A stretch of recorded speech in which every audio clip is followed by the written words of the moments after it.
so so kwaso e dey na do ba ha ah me fa fom nananu hwe obema nananu bu ofo mbeti ya yegu so te sam as me fa fom ade nananu se dey na do be pie ha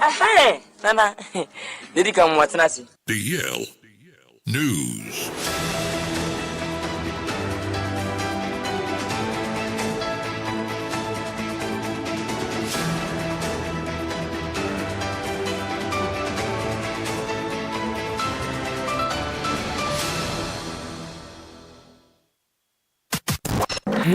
It's official. DLFM 106.9.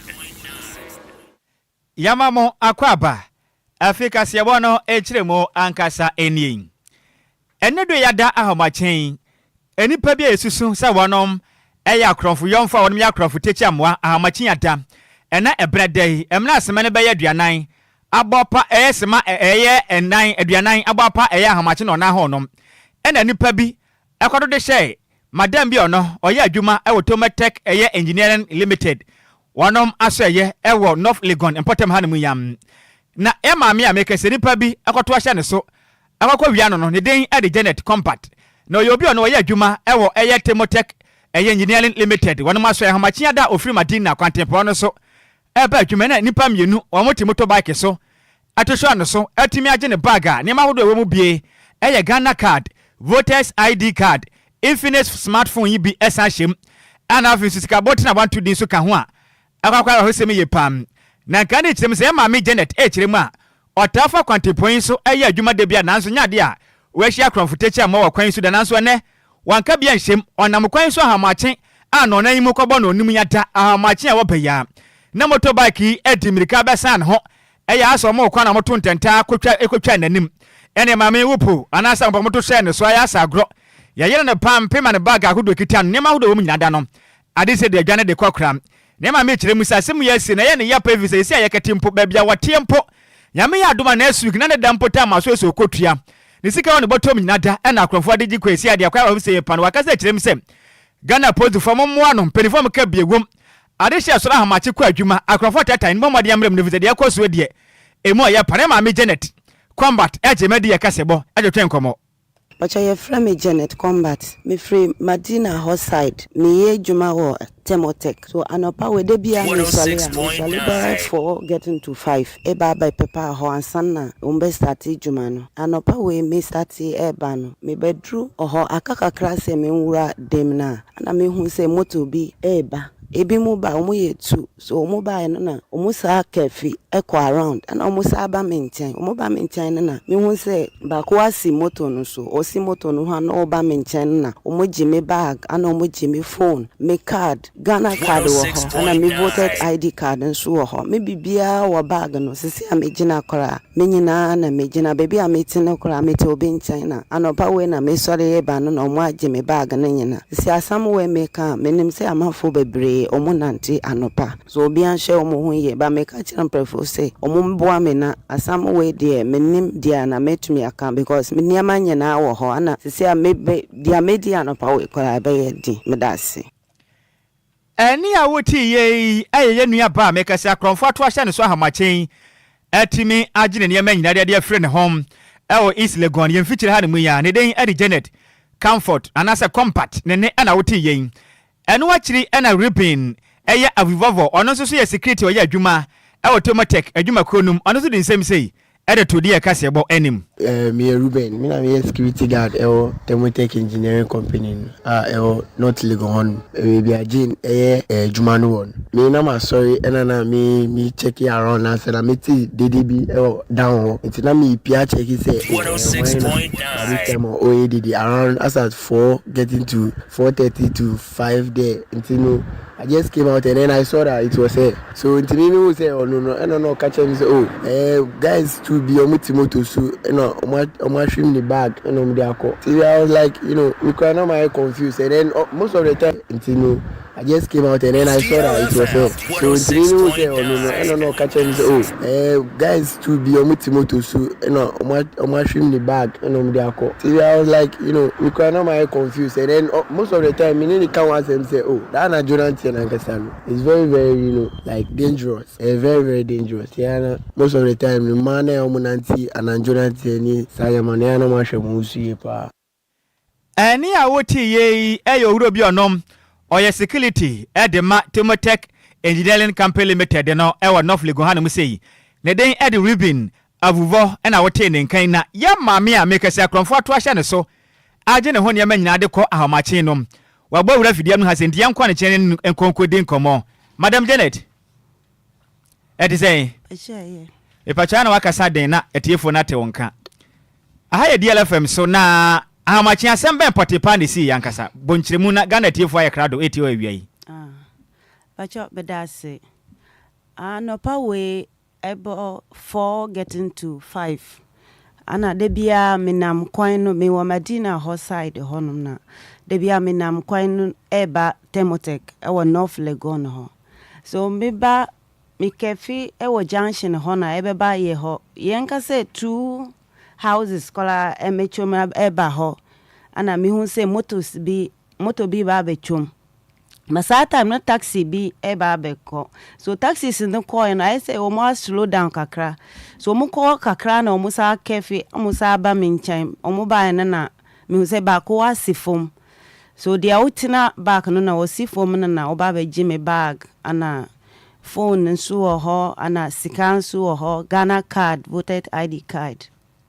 in fact na mi woni ama so ba mintumi kan nya ba dia menim pa e sika wo ho na Ghana card nso ho na mi phone nso ho but o ma agi ne nyina aiko enti asat na one de akronfo no mufiri sa de hene na eba o mo beto share usui pajo say akronfo no mufiri sa de hene eba na mo to share usui o mufiri back o mufiri wachi o mufiri na so mo mufiri mi mfa ne say Atomic Junction side na eba Wisconsin ha si ana o beto share wo kwan no so ana o mo share me wo kwan no so enti wo bag ni ska be sesen na wo bag ni mai si o mo de ko anopa we na de na me kita 250 cedis na share bag ni share bag no so ana me buy no na ba me phone ana me card no so nyina share bag phone ye phone ben ya Infinite smartphone ni bi na share bag ni no ana wo Ghana card ana voters ID card ni nyina wo de ko na empotem ho no aya wote sa akronfo tata manfo ho meti say anajo bedenya ahomachi de mantibi na security bi wo around ho no na e ka kire me say anajo be 6 something na e bi ba sa time no de ma ponda da kra ko ba anopa ne die man shadan tisa na it was getting to 5 kra sa time na e ko bo 5 mpo enti adwuma no ayahomachi na wota ba adwuma pacho mitaba enekora na my elite enekora my elite mitumi adru ho be maybe exactly 4 na ebia ekobo 420 ana bebisa sesia empenifo tie o ere na sia osusu empenifo ne nye ne yemfamo awo pacho me hu area hano area ne ye quiet dodo so at least munye police barriers ana bebisa na omunshe because students nso wo ho amanfo nante eko so omunante at least police be wo ho na omunye say petrol bi eko around because that time no me shout kwara ye baby about na there was nobody no bia ni ho say obetimi atie sa asam no kwara say umbechi omu ana baby sa but sad no de too bad menim say omu betimi a check na omunjai sad no because omu use motorbike me hu say taxi bi by na me shout na taxi driver no ogina ho na ono so o chesi omu but taxi na moto ne de on to me nchi no why but want to me try send ko betimi abo omo kra na nka ye agene ma no so amfa na ye agene but on to me asat na no adehye fa kwan no so ahamache no ene anadwo no asembe na be ka kire wo mu make kire obia say obia ye careful but adiwe ye ka say careful amenim dia na said ye obeka na afampo because nipa ne bekọ adwuma obekọ adwuma obeswale ntem time obia wa time na say on adwuma so untumi nda ka say obeswale be 6 something and stand na wa start e be traffic nso wo kwan but I can say anka police petrol bi wo ho na at least ene de ebeboa ahoba mo nsem no ne say police for no mo mo de nanka mo nanye ntintia na mo ni akwaneaba wo kwan no so no beboa ma saa akromfo sem ne so atumi ate we de kafra asem we ni mu oya pa na yegusu ade ye ni de akire na ye ni mu se mresem e bia prosefo betumi aya adom na sa akromfo yi yetumi asum na onema hodo akudu o mo nchen no on setimi aka enti yebeda ase pa na twen we akire honom na yewi a ebedi nkomo why yada ase bebrem enti eni a woti ye ni nipa ye ne kasa ofidem ha no ne den ede Janet Combat Amachin opa adwuma e wo Temotek Engineering Company Limited honom ene nipa bi ato ahye ne so etumi agye ne bag nyina enti sika Kwadwo ede asie ni chese not Legon hanu mo Mr. Danu ewiakete o no be phone chese ya fa no mo ton wa shops wo around the crowd here obi timi ba se o to ade no wa hyada ahade e wa akire a obewura inside akwakọ yama no na nde bibi e da say sika o say phone na obekwa aba na chese onjina honom Adwoa tete enkwanhye wei ene sa akro ne sem na ekọ soro miankasa mani krotua wisie na de ye ne say mra me free Atomic Junction ya ba no me bedu center mo honom me branch ye na mba be fasa main route we no na moto no a park si down honom wo hu ne tail light no kwa na ekọ basa me hu sa bicycle no I so mo tete bibi but na bia me won distance no emu wa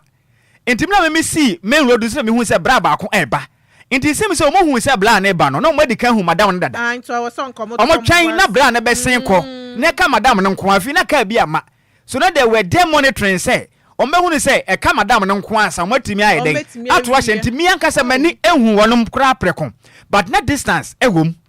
a metie say madam de tietiem say ampani nuane ampa me ben hono man say we obesi de asia wiere da kra enti ya bese posifo no ya bese ga na pani fo fanye shepangu akwam na se de yeta tani pa okrum ha na omani mu ayeden na kwabrane de obedie niam nyina sa kosa na aye na ha adwen ye panto ne pani fo mo de na CCTV cameras ne so nya adwuma we ye bi bo hono ma e betumi aboa mpo e ma ya hu akromfo techi amoa a omo ye omutu sa na mo no na aboa na ekran bi so ne atumi ache wono mtisika yento akase ebo no so yanto akase ebo ne so na mampani John Dramani Mahama ono aso na ye commander in chief at the Ghana Armed Forces ayensesaye e wo command of Ghana Armed Forces ni ma Wayi acting service chiefs at the Ghana Armed Forces no omo twen say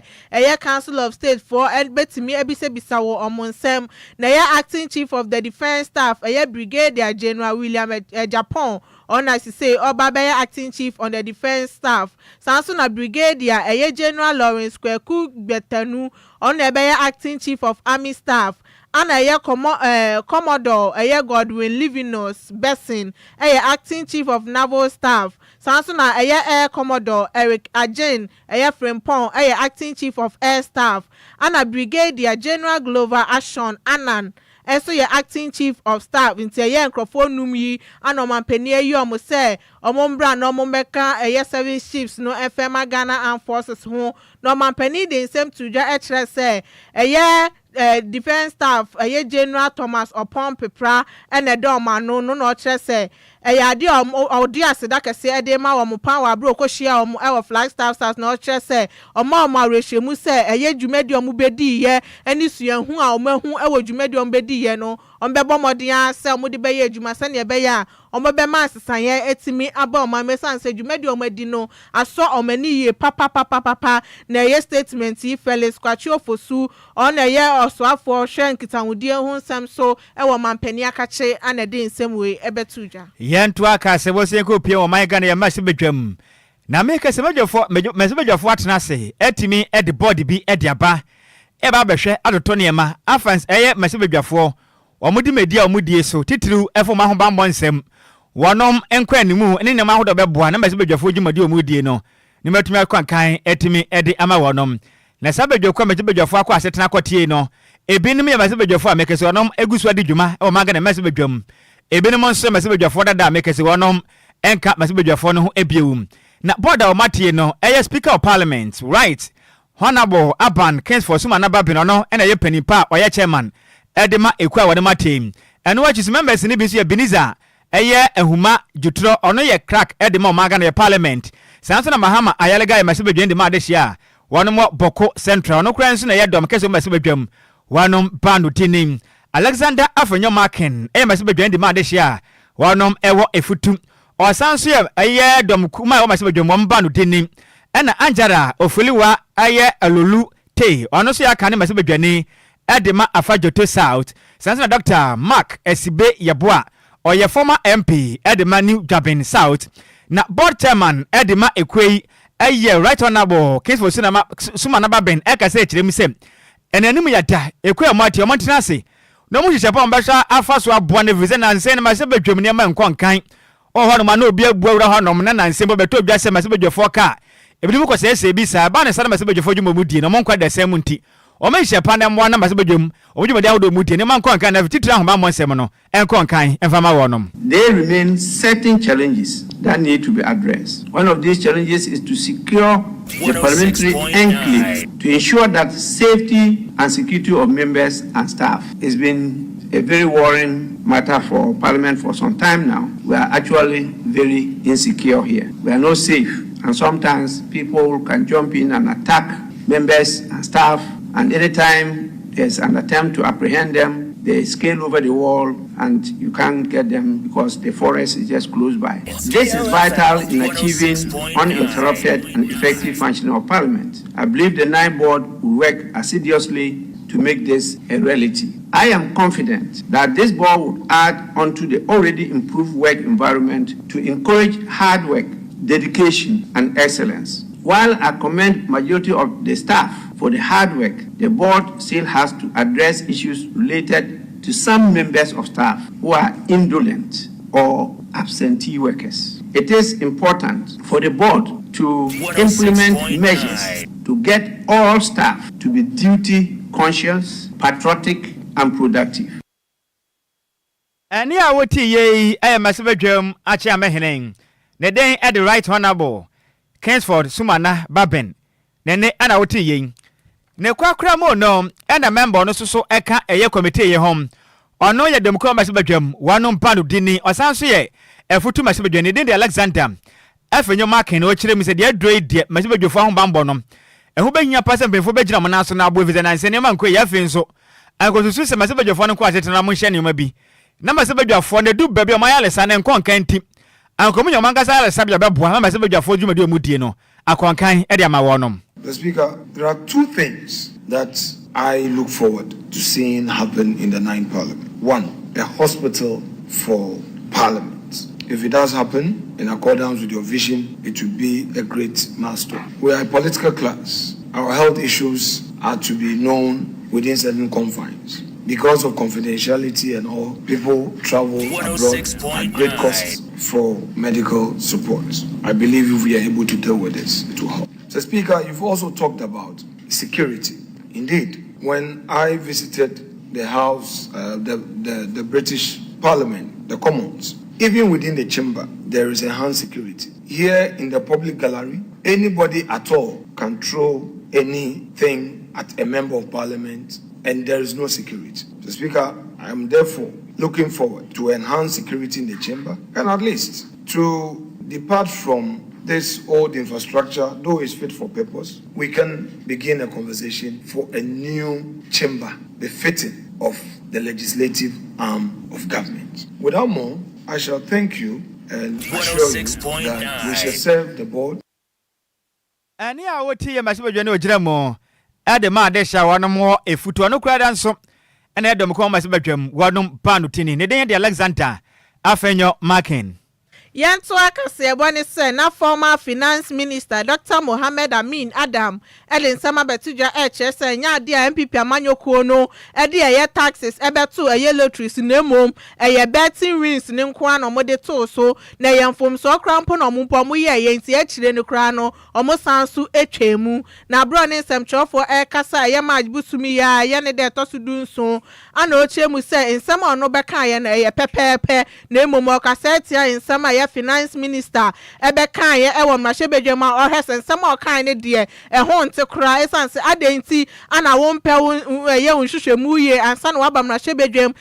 abekasa na omode ye betting tax no eno pe ana omode ba na emum eba lottery tax ne de anya ade a omode ye tax bia edi to lottery ne so na betting tax ne krometwam nti ye formal ye finance minister adenti na be jam na shebe dwam na fei o the confusion eba beto eye parties mienu ni ntem jai ne o kan kra na emom ye onhwehwemu ansa na waba be kan ne o kan no. I did not err. What you just read, my words, he said that the betting tax that they say they have abolished, the betting tax that, qualify the word that, because the minister came to parliament and said he's going to abolish, right, withholding tax on winnings from lottery, otherwise known as betting tax, right? Winnings from lottery, otherwise known as betting tax, as if to equate betting tax to winnings from lottery. Meanwhile, in their manifesto, they said they were going to abolish the 10% withholding tax on bet winnings. There is tax on it. Yes, that's what they said they will abolish. And that's what I'm saying, that it wasn't implemented. And the minister came to parliament and said that that tax, otherwise known as betting tax. So my point was that what he's calling betting tax, that tax he's calling betting tax, has not been collected. We never implemented that on bet winnings. And that was why the minister was gracious enough to come back to parliament and correct himself. He came back to parliament and said they promised to withdraw or to abolish taxes on bet winnings. And that is what he was laying the bill in parliament to do. So to be clear, yes, on DLFM 106.9 implemented that. The withholding tax on winnings or betting was implemented. Okay. But the withholding tax on winnings from Lotto was not implemented. So when Parliament and say winnings, from Lotto, and I know that it wasn't implemented, and then you call that betting tax. I was challenging him. That is why I said that the betting tax that they say they have abolished, which is that betting tax, the winnings from Lotto, which he referred to as betting tax. Ne krakrem na Dr. Amin Adam Edibetu Jana Ochesa yasobo omodebo MPP amanyoko ni say ye betting tax na omoje ewa tax revenue account nim no enya ade omodebo bra papa bia ewa oman mu na Ochesa no kra ba kokora enim. Well, I didn't know what the minister wanted to say because the tax refund account is the revenue in it is part of government revenue, right? It's part of government. It's always been part of government revenue collected by the Ghana Revenue Authority, except that 6% of that revenue is set aside, not because it will not be spent. It's set aside to pay tax refunds. And to the extent that part of it is not used for tax refunds, the law allows that to be used as regular revenue of the government. And you know that, as we say often, money is fungible, right? Yeah. You move money around from different accounts because it's a pool. We are running a single treasury account system, right? So irrespective of what the account name is, the Controller General can fall on it when the need arises. And so 6% of the government revenue is set aside so that they can refund applications for tax refund. But any part of that which is not used for tax refund is used like we do regularly with government budget.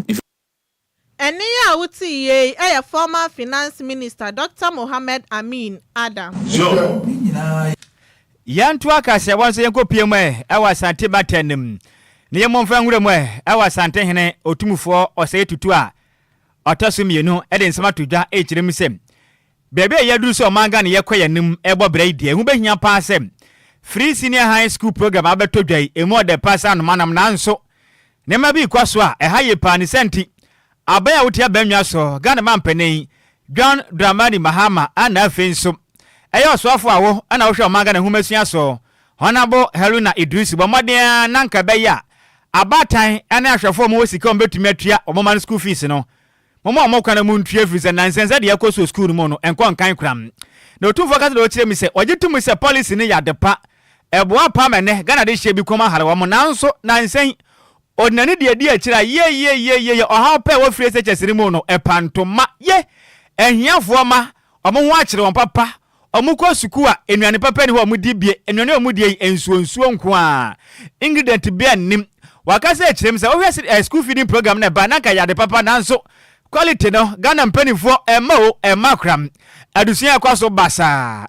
o chirema se ye school ni se ya dache ya mana dache be wiesem asante nyina ka se chiremu sem yantu ya bo asante to ne mevize nansense de enso hwe ne ko na say adusia ko mani mo no enko nkan o chira bi won ma be ko no na ICT computer yi ba komponi honom ebie umpo enkonwa ni honom babi won mu mpa adusuafo ne nya dam ntina enuase na mtete esua de o chire eba da benna enti we yentumi ntina se enya hyehye pa na sukudi obetumi atwa sika no ontua na ma ehiafo ma no so e ma mode nanka ban onfa ho kam waka se kirem se aka na obibi afa ne se eye cocoa board scholarship am nanka ho no se cocoa scholarship ye de might sabi ehiafo ma obi a wani bie ne ba anasa ne papa e cocoa ni obomode na ya titi sika bi de ago no nanka ja ye de ahwe mo frey yenya ne sa na mwa na batem wo sika no wa muntu na mo ndi bie nso no e ma omaden na nkaja aba no fa mo kana basa homa no be kon kana se ja ne sa toto agegam na poto bibia basa asare ya Ghana e ha adwen asante iri chemza de ba ko a eye ne ya pampo ni se sukui obi ko bia na obetena fie be de se bosum be yenum na onko bi o se oh Ghana de na ye ye aba ne se Muhammad fanu tonto pamfamfo nti yen sisemu ne mo anema enko kan wakaka sade ade sade to aba ne mu se sika do kokko me be na mfaso maso no Sammy ahodo sika ne kono Ozi sabi fenko ran sonhwem anasa dusuam na mo na dusuane nko nka visa na nsen sade efese chese ne kwane de yamenum de kurani oka na nsen afem asante de nsem sei ade tuja so nyina ye ya akura si bebu be na ayi kulungu ho bebu na obi so ha se wonya dusua pa ngo so be science ni bi so ye ni nyina na ekoso na ayekama nti se ni nyina 106.9 aka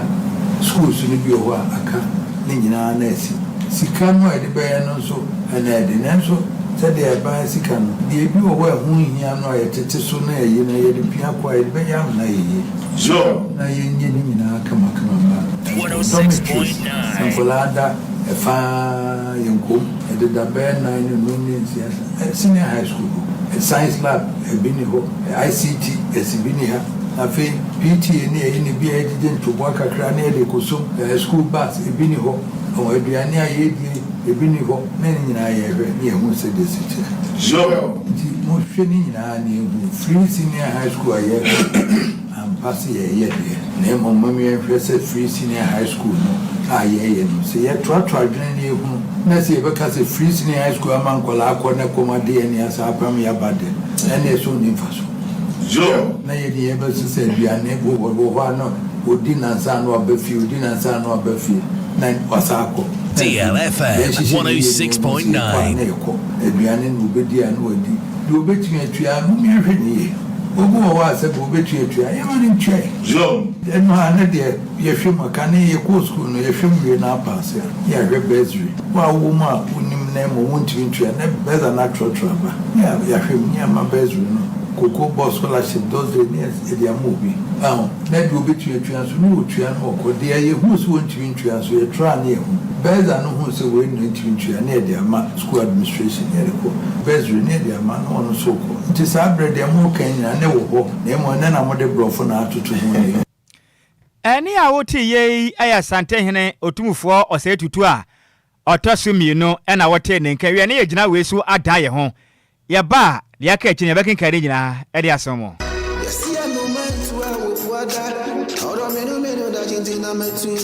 Makwantu ohunsam eye medadwen nanso me yansam tro ne nti menya adaje ye hwehwemu ekohu Sunday Sam's consult na wonom nti ende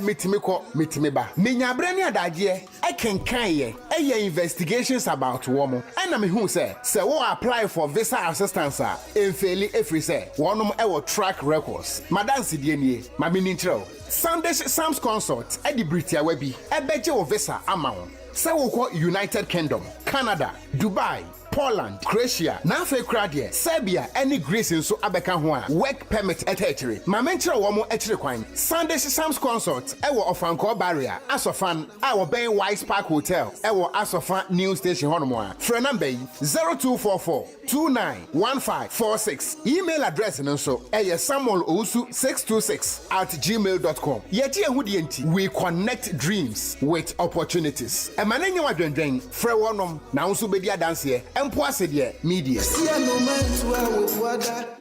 Yamamu akwaba afi yenko Facebook no so e. Ne yenkenka madwenkyere ni bi emfa emam we ya piaga na we kyere mi se. Ghana man pani bema oboada John Dramani Mahamei. Se galamse ni wanya hwehwede ne na galamse kinkon ye de bema afri se. Obi a wotena sabi pani a wotena fima mafrawe na nka no. Ye kana nkwafo ka ho ntisi won tumi ntu galamse na ase de na se galamse ni utu be pandi ye ho biribi. Ya da se piaga we se baba Mahama oboase. Alo chemse Ghana man pani ani mani me de bibi fafa ho woni interior minister. Na prison service no nyama nkwan kan krant momoden atitiriw ni kasa hodo we stations ahodo no enkon kan pomode bibi fafa ho pa o se nche akese nkoma Abanga Yakubu Fuseni or National Youth Organizer de ma MPP hopeful yada se pam wensu every master planner junior kintampo no wechirem say hey galamse penny President Mahama and NDC have come to destroy our forest. Hey, some woman who won. Or see yen swini and sassy Yaman Yaya Basapa and Jack as young confirmer Suleiman Musa Bono is regional organizer or Chiremisem or Melwaswa a maintain Payada Sepa. Yea, Naga Nika Sabania Jina Sum, Niabunukomu say, Pong, Casabana Semufonum, Aya Maze, Mebelanchi, and a Semu Edimaya. Kufte Eko PMO, our Facebook on Oswa. I can come for say Yemino. Edi amejeso Kwadwo Kwadwo twebe wo de hye konkron Nhyiraba Kwadwo Sammy be mene Adwoa Agyei Sikapa. Yes also ama radio mu ya santoa enfimfimo hima wase nana ubodi dia na wajoso ni trimia ne dese na obia ofia ne ho so efema au obetra no dia adwuma dia abetoa so ne send bomodi na tenase na Adwoa Siki ene pay bomodi na hia no no ene kwam yefum ana afenso sexy journalist nene ampaye be pam ampaye bedwa e wodi a wadwumadi ni so bomodi ana tenase na DL hour is up next ba munyina mu anitia adehye midimafo pokwase mayira